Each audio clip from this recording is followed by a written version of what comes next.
Michelangelo Buonarroti, conocido como Miguel Ángel, fue un arquitecto, escultor y pintor italiano renacentista, considerado uno de los más grandes artistas de la historia, tanto por sus esculturas como por sus pinturas y obra arquitectónica. Desarrolló su labor artística a lo largo de más de 70 años entre Florencia y Roma, que era donde vivían sus grandes mecenas, la familia Medici de Florencia y los diferentes papas romanos. Miguel Ángel Buonarroti nació el 6 de marzo de 1475 en Caprese, Italia. Su padre le castigaba por dibujar en lugar de hacer sus deberes. No quería un hijo artista. A su juicio, la dignidad de la familia no podía admitir un oficio tan bajo. Pero como Miguel Ángel no le obedecía, lo llevó en 1488 al taller de un pintor, Ghirlandaio, quien lo contrató como aprendiz y afirmó más tarde que todo lo que sabía Miguel Ángel se lo debía a él. Sus primeras obras artísticas despertaron la admiración de Lorenzo de Medici, apodado el Magnífico, uno de los hombres más ricos de Europa, quien había creado en el jardín del palacio una escuela de escultura. Se encontraba Miguel Ángel esculpiendo un fauno cuando pasó por allí Lorenzo y, a modo de crítica, le preguntó cómo era posible que un fauno tan viejo tuviera una dentadura tan completa. Miguel Ángel, de un solo golpe de martillo, rompió uno de los dientes del fauno. Entusiasmado por esta combinación de temperamento y habilidad, Lorenzo lo llevó a su palacio, lo acogió y le empezó a encargar sus primeros trabajos. Miguel Ángel tenía solo 15 años. Vivió allí durante 3 años y mientras esculpía sus primeras obras en mármol, asistía con los hijos de Lorenzo a las clases impartidas por los grandes maestros humanistas de Florencia. Hay que decir que años más tarde, un hijo y un sobrino de Lorenzo, el Magnífico, acabarían siendo papas, León X y Clemente VII.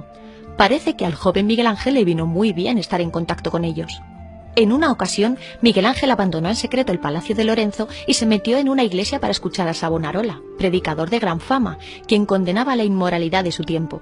El hermano mayor de Miguel Ángel, Leonardo, se hizo seguidor de Savonarola y se metió a fraile dominico. En 1492 fallece Lorenzo el Magnífico y Miguel Ángel tuvo que huir de Florencia porque veía venir una gran rebelión. El pueblo derrocó a Piero de Medici, hijo de Lorenzo, y por un tiempo se instauró en la ciudad una teocracia, es decir, un gobierno sometido a las leyes divinas, dirigido por Savonarola. Miguel Ángel fue a Venecia y luego Bolonia. En 1496 decidió partir hacia Roma, ciudad que había de verle triunfar. 2 años más tarde, Florencia se convirtió en una república, ejecutaron a Savonarola y Miguel Ángel regresó a casa. Después vuelve a Roma, donde esculpe en mármol su magnífica Piedad, que representa el dolor de María que tiene en sus brazos a Cristo yacente. Miguel Ángel no había realizado todavía ninguna obra importante en su ciudad natal, por lo que tomó una postura agresiva para que le encargasen a él la escultura del David, lo que generó tensiones con el resto de los escultores florentinos. Luchó durante 2 años con un bloque de mármol de Carrara para extraer de él la figura de David, una figura portentosa y atlética de unos 5 metros de alto. En 1505, Julio II fue elegido papa y quiso hacer cosas grandes. Por eso, llamó a Miguel Ángel para que fuese a Roma para diseñar y construir su sepulcro. Miguel Ángel presentó al papa un diseño complejo con 40 estatuas que le deleitó. El papa solía visitarle en su taller, curioso de ver cómo progresaban las obras. Charlaban como amigos. De repente, el papa cambió de idea y canceló el proyecto. Miguel Ángel estaba tan sorprendido y enfadado que destruyó sus modelos, salió de Roma por la noche y fue a su casa en Florencia. El Papa envió a mensajeros para llevarlo de vuelta, pero Miguel Ángel se enfrentó a ellos y les mandó al diablo. En ese momento el ejército del Papa acababa de conquistar la ciudad de Bolonia y, muy temeroso, Miguel Ángel viajó allí para pedirle perdón al pontífice. El Papa Julio acabó perdonando a Miguel Ángel. En 1508 el Papa le pide pintar el techo de la Capilla Sixtina. «Pero yo no soy pintor», protestó Miguel Ángel.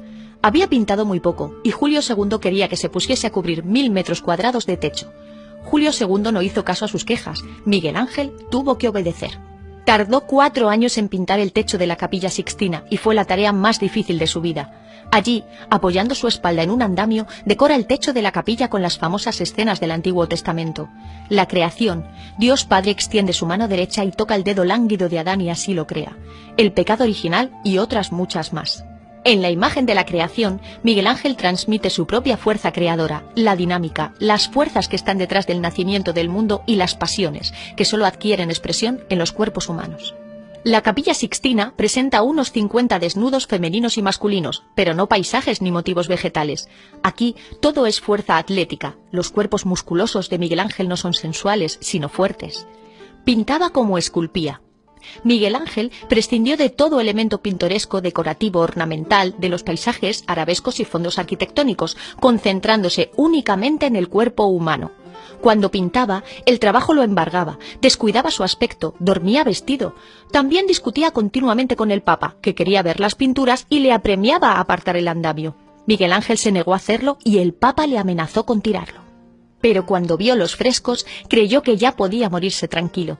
Acababa de contemplar la mayor obra de arte que jamás se había creado.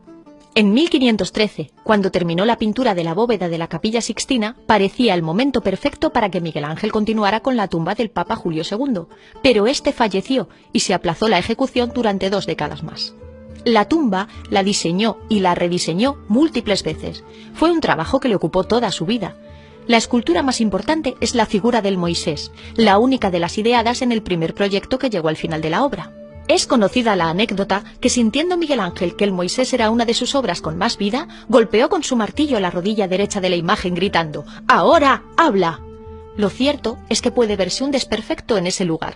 Finalmente, después de la muerte de Bramante y de Rafael, Miguel Ángel consiguió la total confianza del papado. El gran retardo con que Miguel Ángel obtiene en Roma el reconocimiento oficial ha de ser atribuido a la heterodoxia de su estilo. Le faltaba lo que Vitruvio llamaba decorum, es decir, el respeto por la tradición. Y así fue envejeciendo, acosado por los papas. Conoció a 8, que reclamaban el honor de que el artista trabajase para ellos. En su última etapa de su vida estuvo centrado sobre todo en trabajos de arquitectura. En 1535 aceptó el encargo del Papa Paulo III para trabajar de nuevo en la Capilla Sixtina, donde realizó el grandioso juicio final. Habían pasado 25 años desde que pintara la bóveda. El último trabajo importante que se le encargó y que le ocuparía durante los años de su vejez fue uno de sus más importantes, la Basílica de San Pedro. Antes de ver acabada su obra, en 1564 le llegó la muerte. Tenía casi 90 años. Miguel Ángel probablemente es el artista más completo de la historia. Dominó a la perfección pintura, escultura y arquitectura. También escribió magníficos poemas, por lo que se puede decir que destacó en 4 de las artes mayores: pintura, escultura, arquitectura y literatura.